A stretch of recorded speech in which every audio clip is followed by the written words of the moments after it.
Welcome to my new blog. আজকে এসেছি একটা নতুন ভিডিও নিয়ে। আজ এসেছি পাল্লা রোডে, মানে পিসি শাশুড়ির বাড়ি, একটা দামোদরে। এখানে যেটা এখন দেখছো তোমরা, এটা হচ্ছে দামোদরের পাড়। এখানে প্রত্যেক বছরই আমার হাজব্যান্ডরা ফিস্ট করতে আসে পিসির বাড়িতে। আমি বিয়ের পর কখনো আসিনি, এইবার প্রথম এলাম, তাই তোমাদের সাথেও শেয়ার করছি।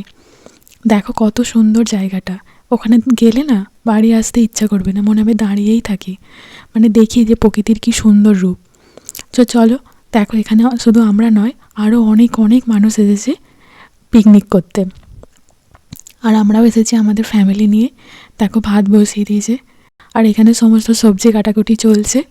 তো আজকে অনেক সবাই এসেছে, মোটামুটি আমরা 30 থেকে 35 জন আছি এই পিকনিকে। আমি প্রথমবার এলাম, এর আগে ওরা প্রত্যেক বছরই এখানে পিকনিক করে, তো ওদের অভিজ্ঞতা অন্যরকম। কিন্তু আমি যেহেতু এবারে প্রথম এসেছি, তাই আমার খুবই ভালো লাগছে। আর বাইরের পরিবেশও একটু অন্যরকম। প্রচণ্ড জোরে জোরে গান বাজছে, আর তোমরা তো শুনতেই পাচ্ছ। এখানে আজকের পিকনিকের মেনুতে ছিল রাইস, চিকেন কষা, চাটনি, পাঁপড়, মিষ্টি। তো ছবি তোলা তো মাস্ট, তাই কেউ ছবি তোলা বাদ দিচ্ছে না। খাওয়া দাওয়ার সাথে ছবি, আনন্দ, গান, নাচ সব কিছু চলছে।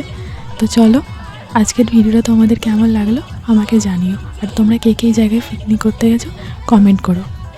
ভিডিওটা তোমাদের কেমন লাগলো অবশ্যই জানিও।